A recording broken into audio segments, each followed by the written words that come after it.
여러분 안녕하세요. 조민진입니다. 오랜만에 말하기 관련 영상입니다. 굿 커뮤니케이터가 되기 위한 기술에 대한 얘기를 나눠보려고 하는데요.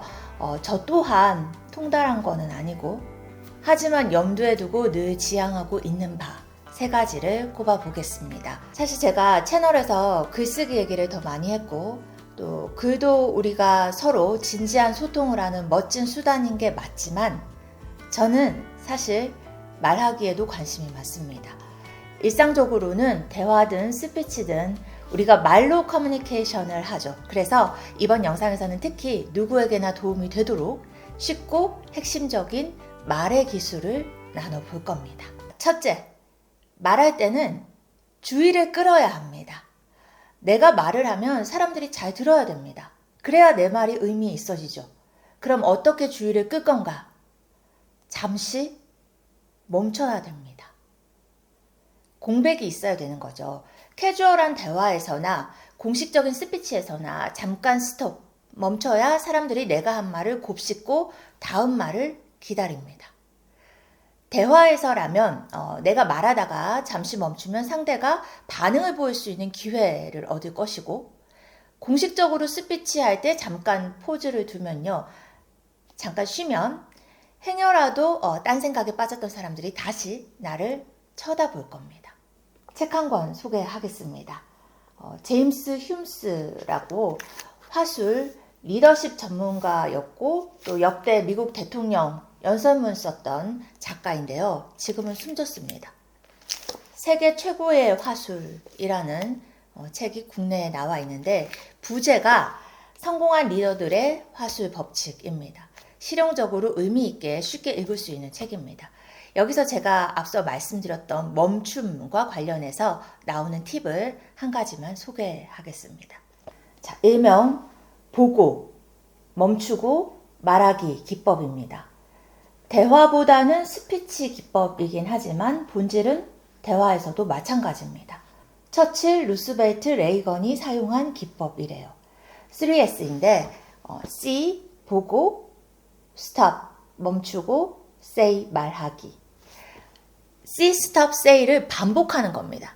그럼 이 Stop 구간에서 사람들이 내가 앞에 한 말을 곱씹어보고 다음 말을 기다린다. 그러니까 화자인 내게 주의를 집중한다는 게 핵심이거든요. See, 보는 거는 연설문, 원고를 보는 걸 말합니다. 원고 없이 말하는 경우도 있겠지만 말을 하다가 중간에 잠시 포즈를 두고 청중을 보라는 게 핵심인 거죠.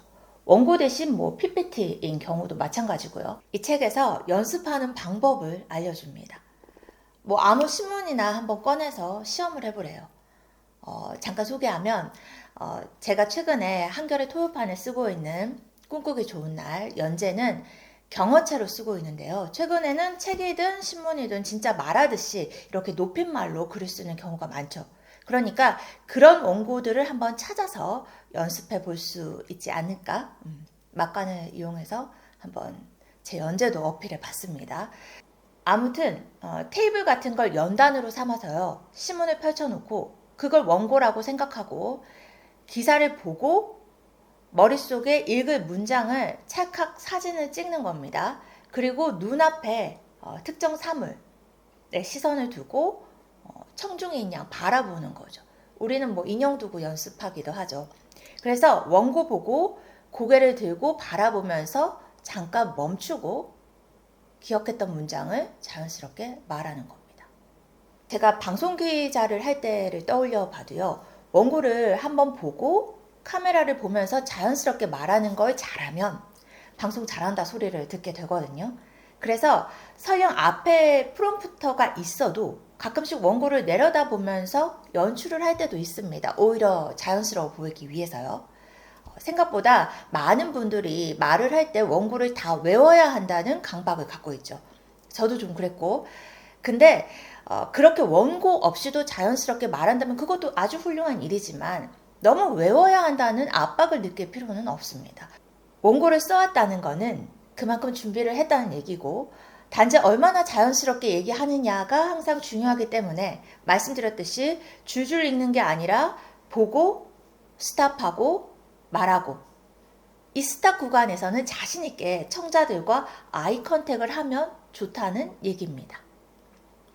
대화할 때도 마찬가지죠.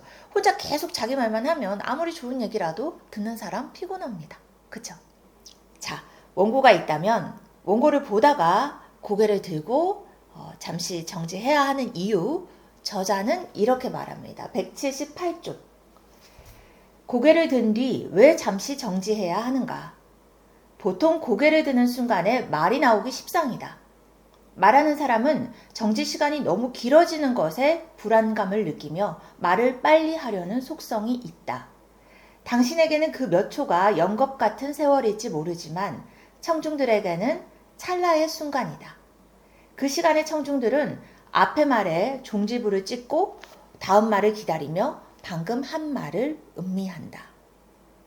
여러분께 제 말이 음미될 수 있으면 좋겠습니다. 주의를 끌기 위해서 말과 말 사이에 공백을 두는 거, 말하기에서 유용한 팁입니다. 두 번째, 말은 어쨌거나 기분 나쁘지 않게 하는 게 중요하다 하는 건데요. 일단 들었을 때 기분 나쁘면 말이 갖는 본연의 소통 효과가 반감됩니다. 그쵸? 기분 나쁜 말 좋아할 사람이 어디 있겠어요. 그쵸? 싸우려고 작정하는 게 아니라면 같은 말도 듣기 좋게 하는 게 필요한데요. 그래서 우리는 샌드위치 기법을 사용하면 좋다고 합니다. 이 얘기는 많은 전문가들이 아주 여러 책에서 많이 소개하고 있는 내용이에요. 자, 여러분, 샌드위치 기법 느낌 오시죠? 좋은 것과 좋은 것 사이에 조금 덜 좋은 거, 살짝 나쁜 걸 끼워서 그래서 포장하는 정성을 들여라. 그러니까 듣는 상대를 좀 배려하라는 얘기입니다. 우리가 특히 일을 하다 보면 직장에서는 늘 좋은 말만 오갈 수가 없겠죠. 서로 지적이나 피드백을 해야 될 때가 있는데 그럴 때 상대가 기분 나쁘지 않게 내용을 전달할 수 있는 대화의 기술이 필요하다는 얘기입니다. 이거는 사람의 성숙도하고 좀 연관된 문제인 것 같기도 해요. 예컨대 이런 식이죠. 야, 너 평소에 이런 거 되게 잘하는 사람이잖아. 인정하고 칭찬하는 겁니다. 그러고 근데 이번에 이거는 좀 그래. 고쳐줬으면 좋겠어. 지적하는 거죠. 그리고 다시 근데 너 원래 유능하니까 말이야. 금방 그런 거 잘 하겠지. 라고 다시 기대하는 말로 마무리를 하는 겁니다. 제가 예전에 런던에서 연수할 때 취미로 그림을 그리러 미술학원을 다녔거든요. 근데 그때 영국인 선생님한테 배웠어요. 저는 그림을 보는 거는 좋아해도 잘 못 그린단 말이에요. 근데 그 선생님은 기본적으로 항상 칭찬을 해주셨거든요. 좋아하는 마음이, 그리고 싶어 하는 마음이 꺾이지 않도록. 하지만 그래도 학원이니까 가끔씩 개선해야 될 부분 지적을 해줘야 되잖아요. 학생한테. 근데 그 선생님이 항상 이런 샌드위치 기법으로 저한테 고칠 점을 짚어줬던 기억이 있습니다. 근데 여기서 중요한 거는 핵심은요. 듣는 사람도 이걸 알아들어야 된다는 거죠. 아, 지금 내가 칭찬받고 있는 건 아니지. 이걸 고치라는 거구나. 근데 저 사람이 내 기분을 배려해서 이렇게 민망하지 않게 잘 포장해 줬구나. 고맙게 생각해야 된다는 겁니다. 야, 네가 그린 거 너무 좋아. 근데 이건 조금 이렇게 고쳐보면 어때? 근데 이거 빼고는 다 훌륭해. 이런 식으로 저를 가르쳤단 말이죠, 선생님이. 근데 만약에 제가 선생님이 앞뒤에 좋다고 하는 칭찬에만 기분 좋아하고 정작 중간에 그 햄과 치즈 같은 내용을 무시했다면 그리는 거에 발전이 없었겠죠. 그래서 여러분, 대화는 기본적으로 기분 좋은 것이 되어야 한다. 필요한 경우에 그 샌드위치의 매너를 갖추면 좋다입니다. 듣는 사람 역시 이 샌드위치 화법에 대해서는 저 사람이 내 기분을 배려해주고 있구나. 고맙게 받아들이면 좋겠죠. 그냥 내용물만 주기 뭐해서 겉에 이 빵까지 준비하는 성의인데 그 정성이 들어가는 거잖아요. 그쵸? 자, 마지막으로 세 번째. 역지사지의 말은 항상 마음을 움직인다는 겁니다. 역지사지, 상대의 처지나 입장에서 생각하는 거죠. 자, 여기선 제가 임팩트 있게 그림 하나를 보여드릴게요. 옆에 띄워드리겠습니다. 알렉산더 이바노프라는 19세기 러시아 화가가 그린 건데요. 제목은 아킬레우스에게 헥토르의 시신을 돌려달라고 간청하는 프리아모스입니다. 호메로스의 일리아스에 나오는 한 장면입니다. 일리아스가 기원전 11세기경에 트로이하고 그리스가 싸운 트로이 전쟁 얘기고요. 신과 인간이 함께 등장하죠. 그림 제목에 있는 아킬레우스는 엄청 잘 싸우는 그리스 연합군의 영웅, 그리고 헥토르는 반대로 트로이의 용장. 트로이 왕 프리아모스의 아들이 헥토르, 트로이의 왕자입니다. 근데 이 둘이 싸워서 아킬레우스가 헥토르를 죽입니다. 헥토르가 그 아킬레우스의 친구 전우를 죽였거든요. 그래서 아킬레우스가 복수하느라고 헥토르를 죽이고 그 시신을 질질 끌고 다니면서 돌려주지 않아요. 그러니 아버지인 트로이의 왕 프리아모스가 아들을 잃고 그 시신도 못 구하니까 얼마나 마음이 아프겠어요.